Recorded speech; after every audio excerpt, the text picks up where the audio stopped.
নমস্কার বন্ধুরা, মালয়েশিয়ায় বাঙালিয়ানার নতুন একটি রেসিপিতে সকলকে স্বাগত জানাই। আজ আমি এসেছি দারুণ টেস্টি একটি লোটে মাছের রেসিপি নিয়ে। লোটে মাছ কিন্তু খেতে অনেকেই ভীষণ পছন্দ করেন, আবার অনেকেই একদমই ভালোবাসেন না। তাই যারা অপছন্দ করে থাকেন আজকের রেসিপিটা ঠিক তাদের জন্য। এইভাবে লোটে মাছ রান্না করলে একটা কাঁটাও মুখের মধ্যে বাঁধবে না, এটা আমি গ্যারান্টি দিতে পারি। চলুন তবে রেসিপিটি দেখে নেওয়া যাক। এখানে আমি 800 গ্রাম পরিমাণ লোটে মাছ নিয়ে তাতে হাফ চামচ হলুদ আর হাফ চামচ লবণ নিয়ে মাছটাকে ভালো করে মাখিয়ে রেখে দেব। মাছটাকে কিন্তু মাঝখান দিয়ে একদমই কাটা যাবে না। এবার নিয়েছি প্রায় 15 থেকে 20 কোয়া মতন রসুনটাকে ভালোভাবে কুচিয়ে নেব। একেবারে যাতে মিহি কুচি হয় সেই দিকে খেয়াল করবেন। দেখুন কিভাবে আমি কুচি করে নিচ্ছি। আর নিয়েছি 2টো টমেটোটাকেও ভালোভাবে টুকরো করে নেব। তারপর এটাকেও ছোট ছোট টুকরো করে কেটে নিতে হবে। এইভাবে 2টো টমেটো কাটা হয়ে গেলে এটাকেও সাইডে সরিয়ে রেখে তার সাথে নিয়ে নেব 2টো বড় সাইজের পেঁয়াজ। দেখুন কতটা পরিমাণ পেঁয়াজ কুচি নিয়েছি। এবার তার সাথে নিয়েছি রসুন কুচি, কিছুটা আদা কুচি আর এই টমেটো কুচি। আর তার সাথে দিচ্ছি 2টো আলু, যেরকম আলু ভাজা আমরা কেটে নিই ঠিক সেরকমভাবে কেটে নেব। এবার কড়াইতে বেশ কিছুটা পরিমাণ সর্ষের তেল দিলাম। এই রান্নায় কিন্তু তেলের পরিমাণটা একটু বেশি হবে। তেলটা ভালো করে গরম হয়ে গেলে আলুটা দিয়ে দিলাম। তারপর সামান্য পরিমাণ লবণ আর সামান্য পরিমাণ হলুদ দিয়ে আলুটাকে নাড়াচাড়া করে নিতে হবে। মোটামুটি 4 থেকে 5 মিনিট মতন আলুটাকে বেশ সুন্দরভাবে নাড়াচাড়া করে আমরা ভাজা করে নেব। এই আলুটা ভাজা হতে কিন্তু একদমই বেশি সময় লাগবে না, মাত্র 5 থেকে 6 মিনিটের মধ্যেই আলুটা কিন্তু রং ধরতে শুরু করে দিয়েছে। দেখতেই পাচ্ছেন, দেখুন আলুটা কিন্তু ভাজাও হয়ে গেছে। তাই এবার আলুটাকে ভেজে আমরা একটা পাত্রে তুলে নেব। আজকে যারা আমার চ্যানেলে প্রথম ভিজিট করছেন তাদেরকে অসংখ্য ধন্যবাদ এবং চ্যানেলটিকে সাবস্ক্রাইব করে আমার পাশে থাকার অনুরোধ রইল। আলু ভাজা তোলা হয়ে গেলে সেই তেলের মধ্যে দিয়ে দিচ্ছি হাফ চামচ পরিমাণ কালো জিরে আর কুচিয়ে রাখা পেঁয়াজটা সম্পূর্ণ দেওয়া হয়ে গেলে এবার পেঁয়াজটাকে তেলের সাথে বেশ ভালোভাবে নাড়াচাড়া করে আমরা ভাজা করে নেব। সকলকে অনুরোধ করছি রেসিপিটা কেউ স্কিপ করবেন না। স্কিপ করলে পরে আমি কি পদ্ধতিতে এই মাছটা রান্না করলাম বা কি মশলা দিলাম সেটা কিন্তু সকলেই মিস করে যাবেন, তখন কিন্তু রেসিপিটা এতটা টেস্ট হবে না।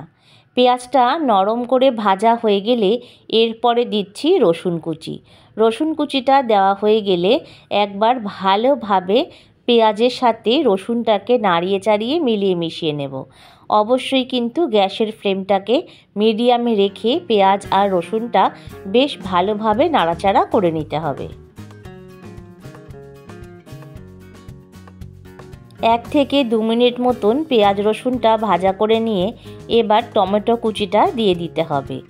আর রসুনের সঙ্গে কিন্তু আদা কুচিটাও আমি দিয়ে দিয়েছিলাম, কারণ রসুন এবং আদা বেশ সুন্দরভাবে ভাজা হলে তবেই নরম হয় আর খেতে কিন্তু তখনই ভালো লাগে।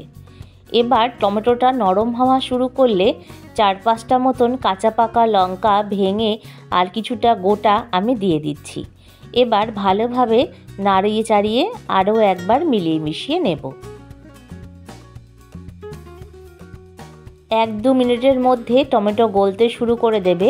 তখন কিছু রেগুলার মশলা দিচ্ছি 1 চামচ পরিমাণ ধনে গুঁড়ো, হাফ চামচ হলুদের গুঁড়ো, হাফ চামচ পরিমাণ লবণ আর দিচ্ছি 1 চামচ পরিমাণে লাল লঙ্কার গুঁড়ো, দিচ্ছি 1 চামচ পরিমাণে জিরের গুঁড়ো। সব মশলা দেওয়া হয়ে গেলে মশলার সাথে পেঁয়াজ আদা রসুন লঙ্কাটাকে বেশ ভালোভাবে নাড়াচাড়া করে ভাজা করে নিতে হবে মোটামুটি 1 থেকে 2 মিনিটের মতন। 1 থেকে 2 মিনিট পরে দেখুন মশলাগুলো সুন্দর ভাজা হয়ে গেছে। তাই আমি একটা করে মাছ ভীষণ সুন্দরভাবে এখানে সাজিয়ে দিয়ে দিচ্ছি। কেন এভাবে সাজিয়ে দিচ্ছি সেটা পরে বলছি। দেখুন সব কটা মাছই কিন্তু আমার এভাবে দেওয়া হয়ে গেছে। এবার একটা ঢাকনা দিয়ে 5 মিনিটের মতন ঢাকনা দিয়ে ঢেকে রেখে দেব। 5 মিনিট পরে ফিরে এসেছি, দেখুন কতটা জল রিলিজ হয়েছে।